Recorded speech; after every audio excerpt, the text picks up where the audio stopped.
Olá, que tal? A paz do Senhor. Tudo bom? Beleza? Tudo em cima, tudo ok?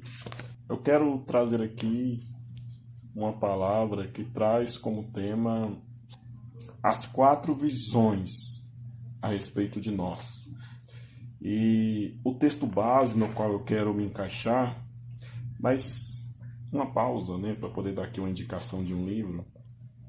O Evangelho Maltrapilho, de Bena Manning.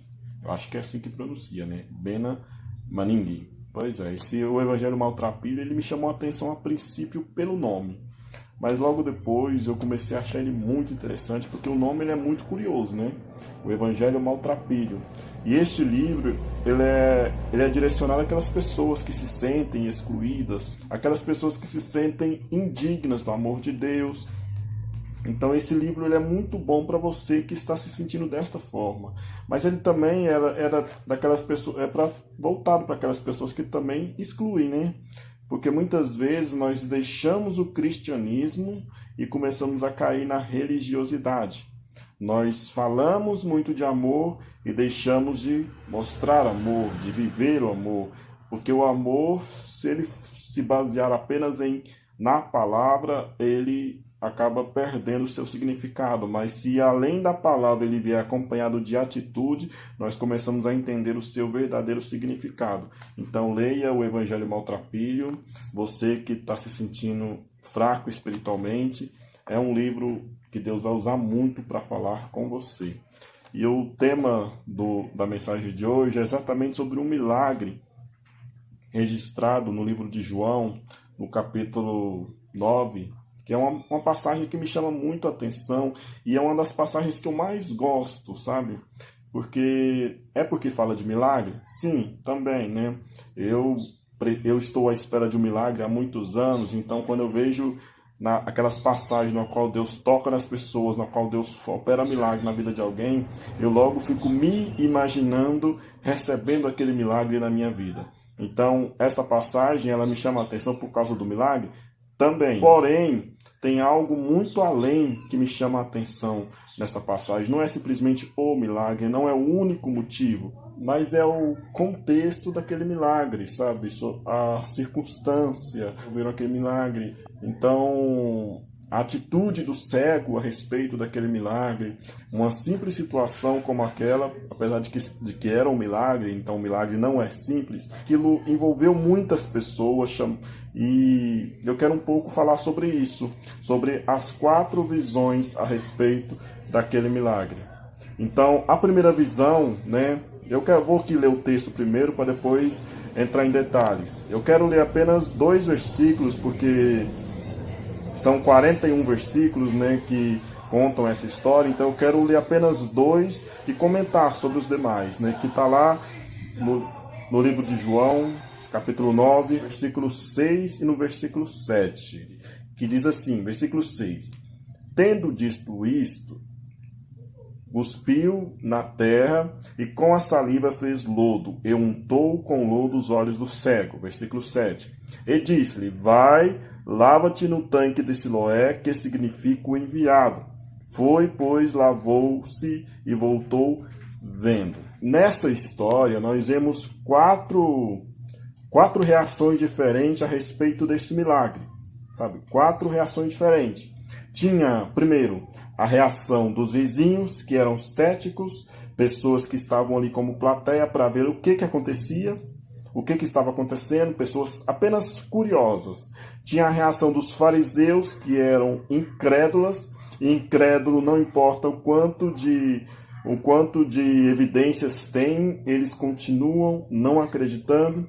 Tinha a visão dos pais, que creram, porém tinham medo de falar, E tinha a visão do cego, que em momento algum duvidou. Ele creu o tempo todo e ele mostrou ter uma fé constante e crescente. Então, no livro de João, no capítulo 9, temos essas 4 visões. E agora, a respeito da minha vida e da tua vida.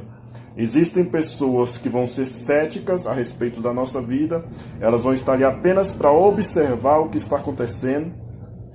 Existem pessoas que serão incrédulas, não vão acreditar em você, não vão acreditar que vai melhorar na tua vida, não vão acreditar que Deus vai cumprir todas aquelas promessas sobre a tua vida.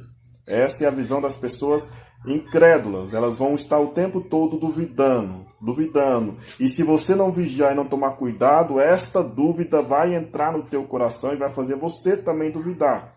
E tem a terceira visão, que é a visão dos pais. Eles sabiam que aquele cego tinha sido curado, viram aquele cego crescer e de repente, de uma hora para outra, veio aquele cego enxergando, né? O cego, porém, tinha um problema nisso. Eles tinham medo. Eles não se manifestaram porque tinham medo. Tanto é que em uma determinada parte da história, quando eles são interrogados pelos fariseus, pelo sinédrio, eles falam, ele já tem idade, pergunta para ele. Então eles creram, porém não queriam se manifestar. Agora temos a quarta e a mais importante visão, a do cego. Mas por que esta visão é a mais importante? Porque não importam as pessoas céticas à sua volta, não importam as pessoas incrédulas à sua volta, não importa quantos acreditam à sua volta. O importante é se você acredita, o importante é se você crê. Então essa é a quarta visão, a visão do cego. Ele creu o tempo todo, então ele mostrou ter uma fé constante e crescente. Na medida que o tempo foi passando, a sua fé só foi aumentando. Porque a primeira vez que ele se encontrou com Jesus, ele ainda estava cego. Já no final da história, quando ele se encontra com Jesus pela segunda vez, ele já estava enxergando. Então, uma pessoa cega ouvir a voz de um estranho pedindo para que ele vá, se lave num tanque onde ele nem sabe onde é, mas mesmo assim ele obedece, vai, é porque essa pessoa tem muita fé.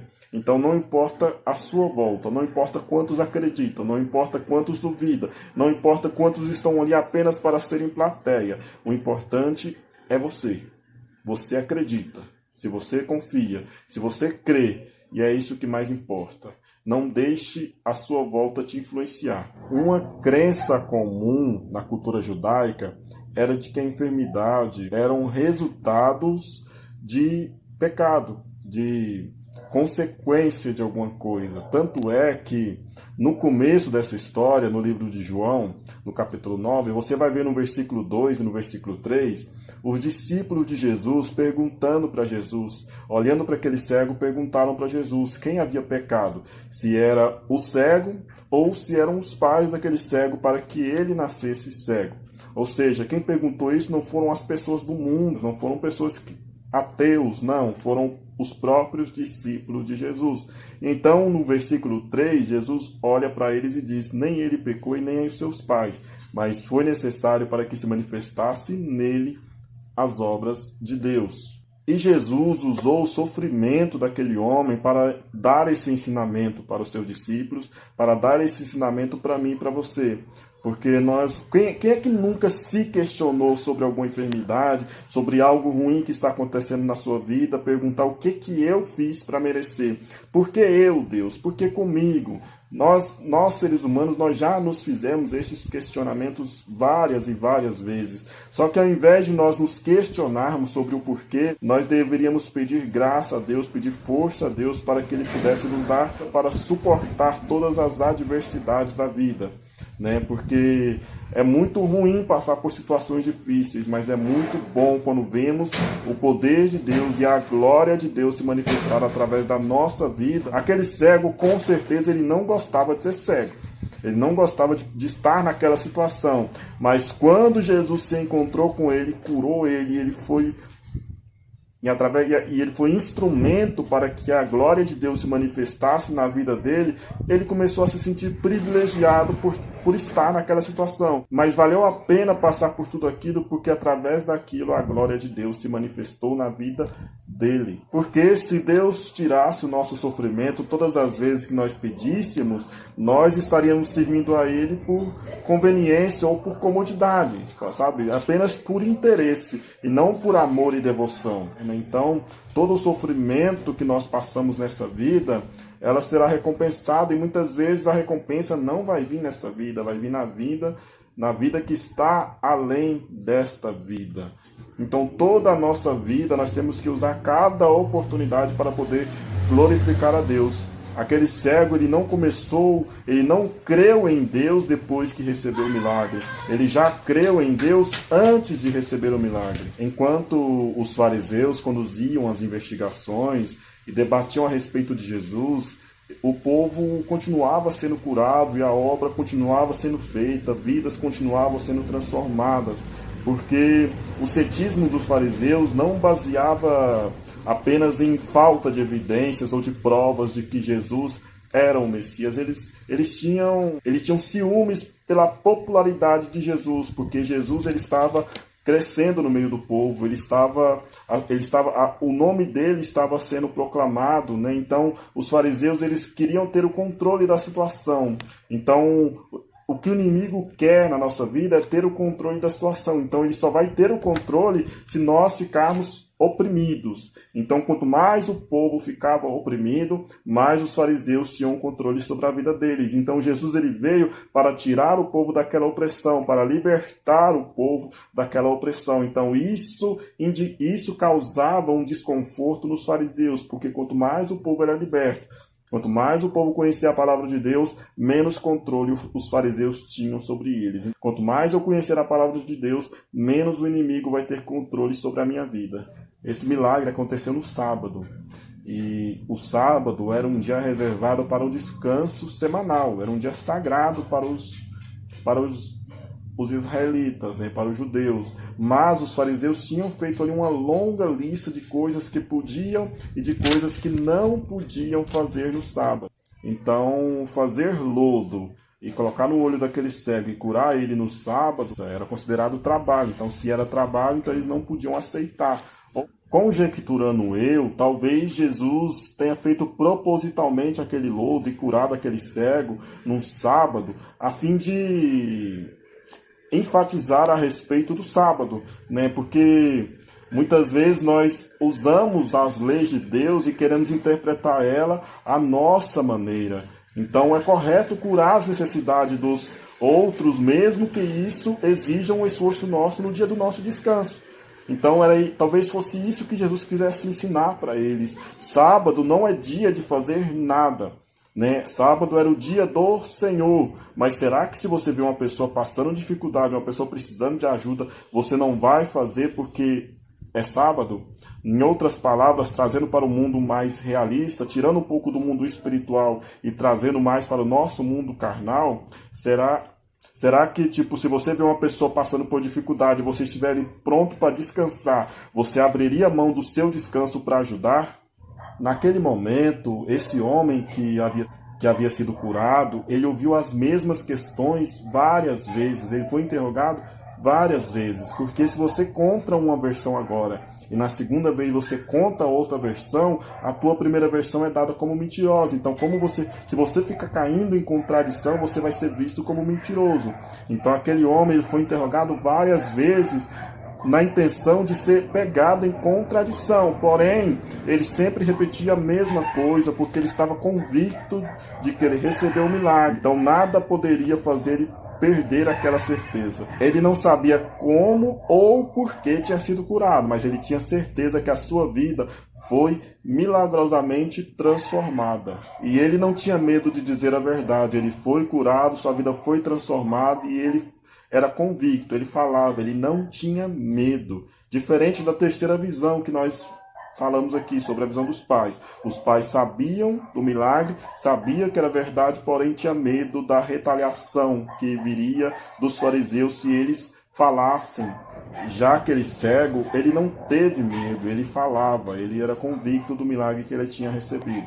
Ele não sabia como, não sabia por que tinha sido curado, mas ele tinha convicção de que ele recebeu o milagre dele. Você não precisa ter todas as respostas para poder compartilhar Cristo com os outros. É importante você dizer para o mundo o que Cristo fez na tua vida, a importância que Cristo tem na tua vida, tanto o quanto ele tem te mudado. Então, através do teu testemunho, da tua vida e da tua convicção de que isso realmente aconteceu, não deixando influências exteriores e negativas entrarem na tua cabeça e no teu coração, mas você dizer com certeza e com convicção, isso vai automaticamente gerar e mudar vidas à sua volta. E através do seu testemunho, isso vai fazer com que elas creem também. A fé daquele homem, ela foi severamente testada por algumas autoridades. E como as autoridades não conseguiam uma confissão de que aquele milagre não aconteceu, ou de que não foi Jesus que realizou aquele milagre, aquele cego, que antes era cego, ele foi expulso da sinagoga, ou seja, ele foi expulso da igreja. Então, após ele ser expulso da igreja, então ele se encontra com Cristo pela segunda vez. A primeira vez que ele se encontrou com Cristo foi na hora que ele recebeu o milagre. Só que quando Jesus se encontrou com ele pela primeira vez, ele ainda era cego. Então, quando ele se afastou de Jesus, porque Jesus havia cuspido no chão, feito lodo, colocado nos olhos dele e falado para que ele se lavasse no tanque. Então, ele se afastou de Jesus para ir se lavar. Então, ele ainda estava cego. Então, quando ele é expulso da sinagoga, já no final da história, ele se encontra com Jesus pela segunda vez, depois de ser expulso. Quanto mais aquele homem experimentava sua vida em Cristo, mais confiante ele se tornava. Ele não ganhou apenas uma visão física, mas também ganhou uma visão espiritual, porque antes dos olhos da carne dele ver a Cristo, os seus olhos espiritual já tinham visto. Pois ele primeiro reconheceu Jesus como um profeta, né? Lá no capítulo 9, versículo 17. Depois ele reconheceu Jesus como seu Senhor. Né? Quando você conhece a Cristo, começa a ver o mundo de uma forma diferente. E quanto mais caminhar com Ele, melhor entenderá quem Ele é. Quanto mais nós conhecemos a Cristo, mais nós entenderemos quem Ele é. Pedro nos recomendou que nós antes cresçamos na graça e no conhecimento de Cristo. Antes cresçamos na graça e no conhecimento de Cristo. Está lá em 2 Pedro, capítulo 3, versículo 18. Então, se você quer conhecer mais a respeito de Jesus, continue caminhando com Ele. Aqueles que permanecem abertos à palavra de Deus e reconhecem que o pecado é um instrumento de cegueira, é aquilo que nos segue, é aquilo que nos trava e nos aprisiona, então nós começamos a conhecer melhor a Deus. Quando nós reconhecemos, porque nós temos que reconhecer que nós somos pecadores e que sem Ele não somos nada. Então, o livro de João, ele nos traz, no capítulo 9, ele nos traz um grande ensinamento. E porque muitas pessoas, como eu disse, vão estar ali apenas para observar o que está acontecendo. Muitas pessoas vão estar totalmente incrédulas de que realmente alguma coisa boa vai acontecer na tua vida. E a terceira visão era a visão dos pais, né? Que eles acreditavam, mas preferiam se manter calados, né? E tinha a visão daquele cego, e não se deixava intimidar por nada. E é essa visão que nós temos que pegar na nossa vida. Eu quero aqui dar um testemunho bem rápido, né? Porque o vídeo já está ficando muito grande. Uma vez, uma pessoa, ela falou para mim, falou não para mim diretamente, mas estávamos ali em um grupo, e ela soltou uma pérola, sabe? Ela disse que quando vê uma pessoa enferma é porque boa coisa não é porque está em pecado, né? Porque ela ainda citou, né, Isaías 53, né? Porque Jesus levou sobre si todas as nossas enfermidades. E na época, quando eu ouvi isso, aquilo me causou um peso tão grande no coração, porque quando eu comecei com a minha enfermidade, quando eu comecei a atrofiar, eu tinha apenas 6 anos de idade. E aquela palavra que eu ouvi dessa mulher me doeu, porque eu comecei a questionar, falava para Deus. Eu já me questionava quando eu fiquei sem andar, né? Porque na minha adolescência, eu passei a minha adolescência inteira em cima de uma cama. Eu não tive uma adolescência, sabe? Só que quando eu comecei a atrofiar, eu tinha 6 anos. E eu comecei a questionar a Deus. Deus, o que eu fiz de tão grave assim para estar sendo castigado? Se eu só tinha 6 anos de idade. Eu nem sabia o que era pecado, eu não sabia o que era certo, o que era errado, mas o que eu fiz de tão errado assim? Porque eu ouvi essa palavra de uma autoridade, né? Então, essa história fala que esse jovem cego, ele estava sendo repreendido pela autoridade, porque eram os fariseus, eles cuidavam da igreja. Então, essa pessoa que falou isso, que uma pessoa enferma é porque está em pecado, era uma autoridade porque era missionária. Então, e aquilo me doeu, sabe? E por muito tempo eu fiquei guardando aquilo no meu coração, começando a acreditar que eu realmente tinha feito algo muito terrível para poder estar entrevado em cima de uma cadeira de rodas. Aí, em determinado momento, Deus falou comigo através desta passagem, João capítulo 9. Né? Porque no versículo 2, os discípulos perguntam a mesma coisa para Jesus. Se quem tinha pecado era ele, ou se eram os pais dele para que aquele cego nascesse cego. E então Jesus ele falou algo que era tudo que eu precisava ouvir. Que nem ele pecou e nem seus pais pecaram, mas era necessário que acontecesse assim para que se manifestasse nele as obras de Deus. Então eu comecei a entender que isso foi necessário acontecer na minha vida para que se manifestasse na minha vida as obras de Deus, para que se manifestasse na minha vida a glória de Deus.